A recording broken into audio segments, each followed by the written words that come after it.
Hey, good morning. It's Pastor Jeff with your Sunday morning message from here at Freedom Church. Thank you so much for tuning in. I am pre-recording this from the hotel room in Orlando where we're at Nationals for Braves Gymnastics. Just trying to knock out some things that I didn't get taken care of before I left town. So here we are. It's the week of 4th of July, aka Independence Day.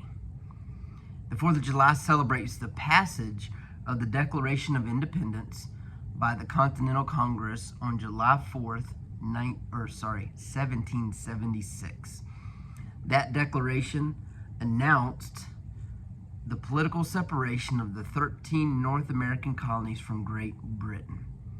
So we celebrate our independence as a nation with fireworks, with cookouts, long days on boats, long days at the beach, and everywhere in between.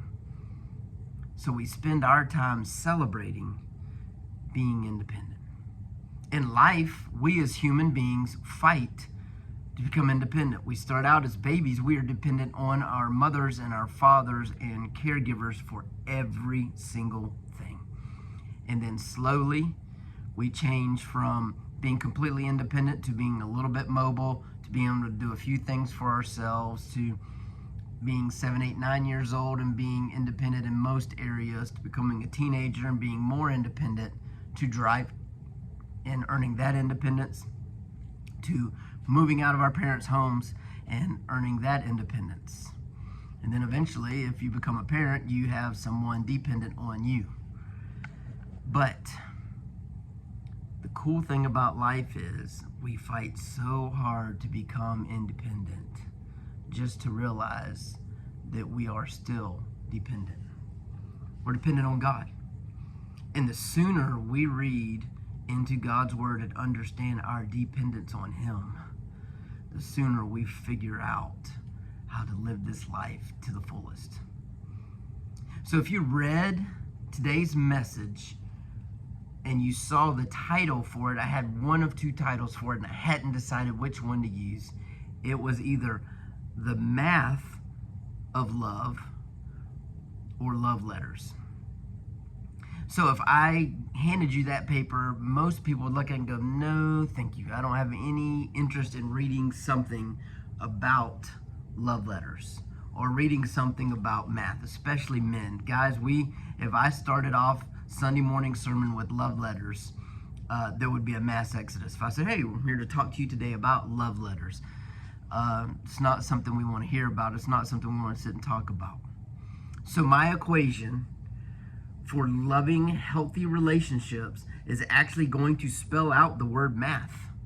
We're going to spell it a little more backwards, but we're going to talk about what healthy relationships look like in today's world. Today's message is shortened. Okay? So there's your warning or there's your celebration, whatever it may be, because we are actually having a dinner on the grounds right after our message.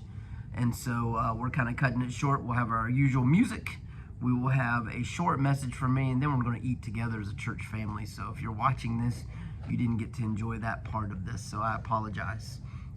Proverbs 3, 5 through 6 says, trust in the Lord with all your heart and lean not on your own understanding. In all your ways submit to Him, and He will make your path straight.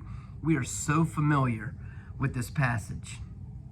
It talks about us leaning, or leaning. Okay? We lean on ourselves. We think, oh, I've got this. We start trusting in ourselves. We go, man, you know what? I can handle this. I am strong enough mentally and physically to handle this. And then we realize we're not. And then life throws something at us and we go, ooh, I wasn't prepared for that. I wasn't ready for that. And so we struggle. So if we'll learn to trust in God with all our heart and not lean on ourselves, but today I want to talk to you about not leaning on others so much as well. This verse talks a lot about where we lean and how we lean.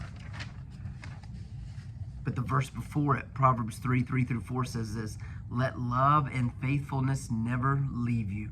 Bind them around your neck, write them on the tablet of your heart. Then you will win favor and a good name in the sight of God and man. Favor in the sight of God and man. How do we get that? By letting love and faithfulness never leave us. We struggle in America right now with love and with faithfulness. We struggle with what love is or what love means. We struggle with what faithfulness is and what faithfulness means. These verses come right before the popular verses we're used to. Let love and faithfulness never leave you. Bind them and write them on your hearts. This is how you win favor and a good name. So let's look at some of these letters. And if you've watched my morning minutes, this is going to be a reiteration of what we talked about. And I can't really demonstrate it well because I'm sitting here. But the first one, I want you to imagine an H. This is where I see a lot of relationships. People that come to me for counseling. I'm counseling a lot of couples right now who are in this H pattern. Okay, so you got your two uprights and then you got your one here. Okay, so we're here and across. That's your H. They're in this situation where they are keeping the relationship at an arm's length. Now, there's one of two reasons for that. One reason they have it at arm's length is because they think they're okay by themselves. And so they're keeping that person out because they don't fully trust them because they've been burned in the past. Or sometimes that H is in that situation because they are holding that other person in because one of the two is checking out. They're on their way out the door and they're trying to grasp and hold on for the last minute. So all of these, if you imagine these letters as I build them for you, involve hands holding. Okay, so the first one is an H. So two people standing in that relationship, upright, holding on to the one next to them. That H is dangerous because while you do want to hold on, you don't want to hold on so tightly that maybe you do more damage than good. The next one is a T, and we're talking about a lowercase t coming across together. Okay, it could be uppercase or lowercase. Lowercase works better. So that's two people standing there in a T formation. So I'm in a T, they're in a T, and we're holding on to one another, but we also got them up against a window here trying to get some good light. We also have that other arm sticking out. Okay, so we're in, so it looks like this. Okay, like this. It'd be a lowercase t, so it's coming across. So we're over here grabbing things, and we're over here too. That person, those people, they're in that relationship, and they're holding on to that relationship, but they're dragging other stuff on the outside into it. Or they're reaching out for others on the outside of that relationship. Obviously, that one's dangerous. That one is not going to allow love to grow, and that one is not going to feed faithfulness. And what do we say? Let love and faithfulness never leave you. You're allowing them to leave because you are not your T. You should be closing it off. At least the H is closed off. Okay? That T is reaching outside of themselves. Next is the A. It's an A. This one, to me, is the most dangerous healthy relationship. Yes, I said healthy because it feels healthy. It's not completely healthy, but it feels like it is. Okay? An A is, even though the H keeps its distance and the T is looking and reaching outward, the A is filled with pressure.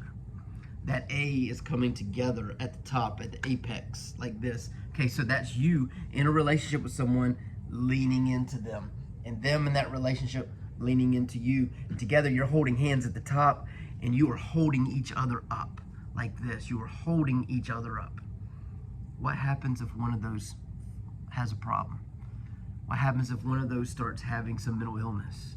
What happens if addiction strikes one of those? What happens if a tragedy strikes and it hits one of them harder than the other? That one starts to crumble, and what happens? The other one collapses on them. The A is the most dangerous one because it's one person putting too much pressure on the other. And sometimes in relationships, we put too much pressure on each other. An A-frame is two people connected at the top.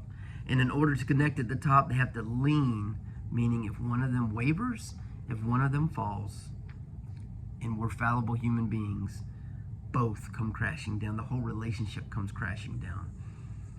This is a relationship where undue pressure is put on both people.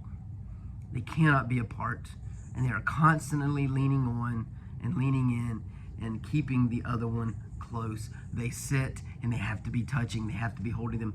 They get out of whatever they're doing and they rush immediately to that person. And every, excuse me, every waking moment, every second of free time is spent leaning on that other person. It's not healthy. I said it was in the beginning because it looks healthy. Because you know what? Those are the relationships that look the best. They're the ones that look the best. So they're the ones you go, man, I want to be like them, man. They're inseparable. They're so lovey-dovey. There's PDA all the time, public display of affection. They're always spending time with one another. They're always together, and they're always so happy. I want that one. But the truth is, that's dangerous. And it's not healthy at all.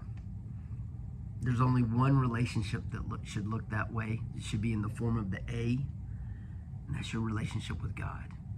Because God leaned in and sent his son to die on the cross for you. But he's not leaning on you. But when you lean into him, it will never waver, never falter, never come crashing down. He will never let you down, never disappoint you. He is always, when you lean into God, his mighty hand is holding you up. He's not leaning on you. He's holding your lean up and upright. So the last one is probably going to throw you off a little bit, but it's what a healthy relationship looks like. We've looked at H, we've looked at T, we've looked at A. All that's left is the M if we're spelling out math backwards, right? And M, that is a person standing upright with their hand down by their side, and their partner standing upright with their hand down by their side. That's what a healthy relationship looks like with another human being. You are upright and you are your person, a whole person, completely independent, only dependent on God. And your partner is upright and they are a whole person, completely upright, only dependent on God. But you've decided you love that person and you want to spend the rest of your life with them. So you've grabbed hands and you're holding hands in the middle, not out at arm's length, but close and intimately. But you're holding hands in the middle and walking. You're saying, I want to do life with this person, but I'm not going to change how I'm doing life completely because of that person.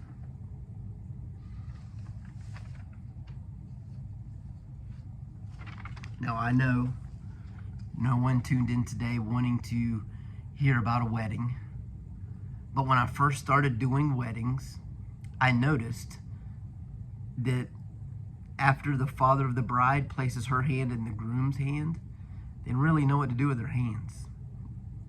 They're not sure what to do with their hands, and they're not sure what they should do next. There's also a point where she has been walked down with her father, and she's got locked in on what's going on. He is locked in on her. The father gives her a kiss, places her hands in his. She hands off her bouquet, and they step in and they're facing one another. And in their peripheral vision, they realize there are a lot of people out there. And that's when nerves hit. They're nervous the whole time because of what the weight of a marriage is, what a wedding means. The finality of it. The weight of making a commitment like that. It creates nerves. I get it. But they get into the ceremony, they forget about some of those nerves. But if they are not wanting to be on stage and they don't like being in front of people, they're going to turn and now face one another. They're going to be looking out of the crowd and they're going to be thinking, man, there's a lot of people here. I'm really nervous. And they're going to start getting either giggly or really uptight. And so I've decided that at that point in the service, I have them look at one another's hands. So they hold one another's hands. Each one has a hand up and a hand down so you can see each other's hands, and they're holding hands. And they're looking at one another's hands. Because we talk about what those hands mean. Those hands were important in our A, right? And they were definitely important in the H and in the T and in the M. It's about a grip. It's about your hands holding on. When we think about holding on, we think about our hands. But the truth is, when you love someone, you're holding on with your heart. So I have them look at one another's hands, and I read this portion of the message to them, and I think it fits today with what we're talking about being independently dependent. These are the hands of your best friend, young and strong and full of love for you. They're holding yours on your wedding day as you promise to love each other today, tomorrow, and forever. These are the hands that will work alongside of yours as together you build your future. These are the hands that will passionately love you and cherish you through the years, and with the slightest touch, excuse me, will comfort you like no other. These are the hands that will hold you when fear or grief fills your mind. These are the hands that will countless times wipe the tears from your eyes, both tears of joy and of sorrow. These are the hands that will help you and hold your family together as one.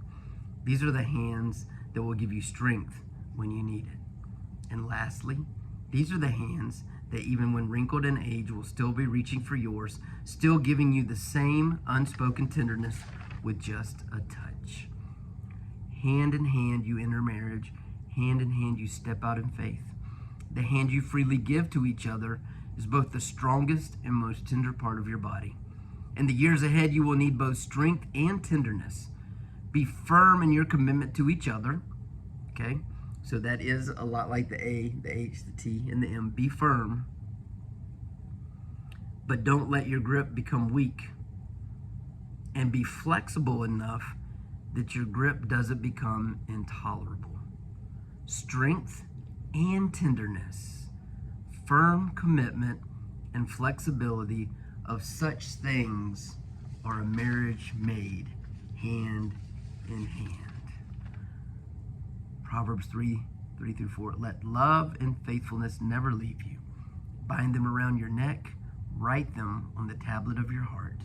Then you will win favor and a good name in the sight of God and man. Have a great day and God bless.